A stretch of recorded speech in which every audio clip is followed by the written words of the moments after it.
ছেলে মেয়ে আপনার পরিবার আপনার কাছ থেকে দূরে সরে যাবে। অনেক মুসল্লি আছে দেখবেন মসজিদে আজান হচ্ছে, মসজিদে নামাজ হচ্ছে, অনেক মুসল্লি দেখবেন মসজিদে আজান হচ্ছে, তারপর একটা বিড়ি সিগারেট ধরিয়ে টানতে টানতে এসে উজু করে মসজিদে দাঁড়িয়ে গেল। তার মুখে যে দুর্গন্ধ, একটা মুসল্লির কষ্ট হয়। তার মুখে যে দুর্গন্ধ, বিড়ি সিগারেটের দুর্গন্ধ তার মুখ থেকে বের হচ্ছে, একটা মুসল্লি তার পাশে দাঁড়াতে পারে না। ছি! আপনি কিসের ইমানদার দাবি করছেন? নিজেকে কি করে মুসলমান দাবি করছেন? আপনি নামাজ পড়ছেন আর আপনি বিড়ি সিগারেট পান করছেন। আপনার লজ্জা করে না? আপনার শরম লাগে না? বিড়ি সিগারেট কোনো প্রকার নেই, এতে আপনার ক্ষতি, সমাজের ক্ষতি। বিড়ি সিগারেটের ধোঁয়া, যে ধোঁয়া মানে ধোঁয়া, আপনি ধোঁয়াটা ছাড়ছেন, ওই বিড়ি সিগারেটের ধোঁয়া ওটা যদি কোনো মানুষের শরীরে প্রবেশ করে, আপনার যেমন ক্ষতি তার তেমন ক্ষতি। কিছু বলছেন না? বলিনি, আপনি 5 মিনিট বকেন দিয়ে আর ছাড় দেন। আচ্ছা ঠিক আছে, 5 মিনিট বেশি। 5 মিনিট। আচ্ছা ঠিক আছে, পাশে বলছি। আচ্ছা ঠিক আছে, বক্তা এসে গেছে।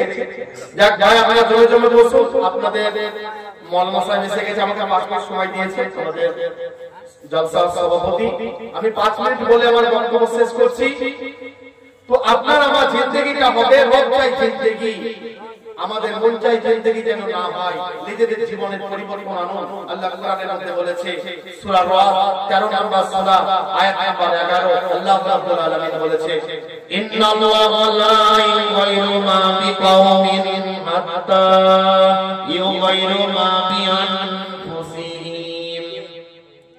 কোন কম, কোন জাতি, কোন দল, কোন এলাকা, কোন গ্রাম, কোন শহর, আর কোন জেলা, আর কোন ব্যক্তি তাদের জীবনের পরিবর্তন না চাইবে, আল্লাহ বলছে আমি তাদের কোনদিন পরিবর্তন চাইব না।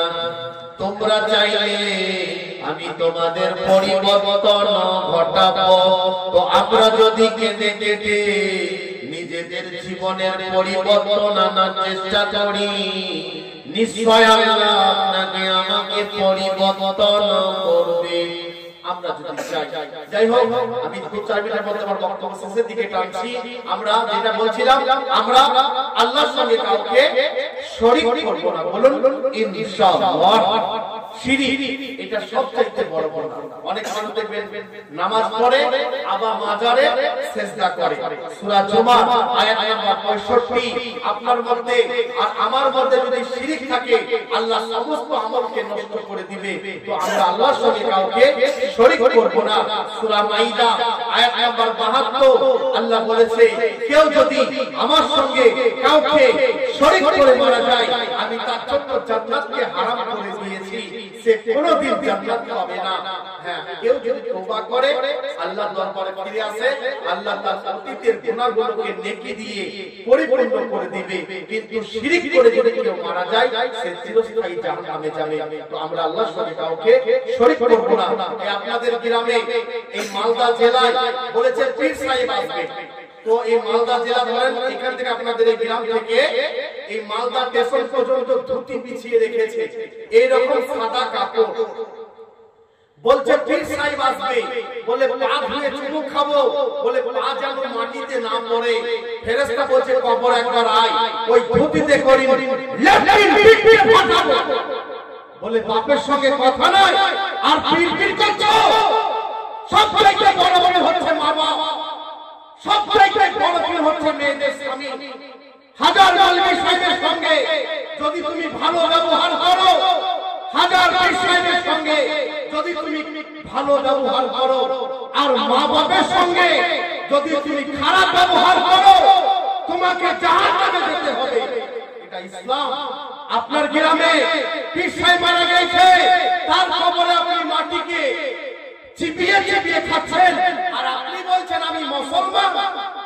আপনার মতো মুসলমানের আল্লাহর কোনো দরকার নেই। মুসলমানদের সাথে সম্পর্ক থাকবে মসজিদের সঙ্গে, কোন মাজারের সঙ্গে নয়। যে টাকা দিয়ে মাজারের গম্বুজ বানাচ্ছেন, সেই টাকা দিয়ে 10টা গরিবের বাড়ি বানিয়ে দেন বিরাট দেখি। আচ্ছা আপনারা বলুন তো, টাকা জীবিত মানুষের দরকার না যারা দুনিয়া ছেড়ে চলে গেল তাদের দরকার? কেন দরকার? জীবিত মানুষের দরকার।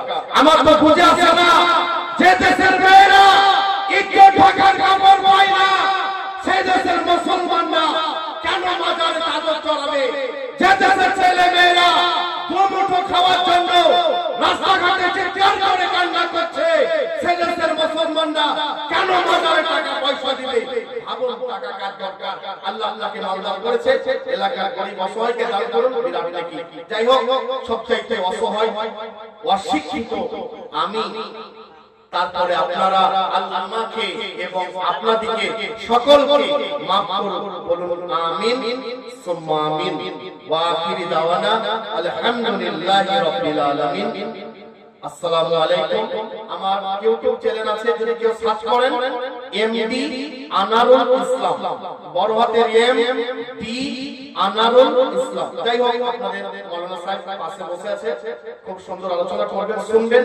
আমি আপনাদের ভাই মুর্শিদাবাদ থেকে এসেছিলাম, যাই যেটুকু আল্লাহ বলার সুযোগ দিয়েছিল আপনাদের সামনে একটু আলোচনা করলাম। আমি আপনাদের দিনী ভাই, আপনারা আমার জন্য আল্লাহর কাছে দোয়া করবেন, আমি আপনাদের জন্য আল্লাহর কাছে দোয়া করব। যাই হোক, সবচেয়ে অশিক্ষিত আমি, তারপরে আপনারা।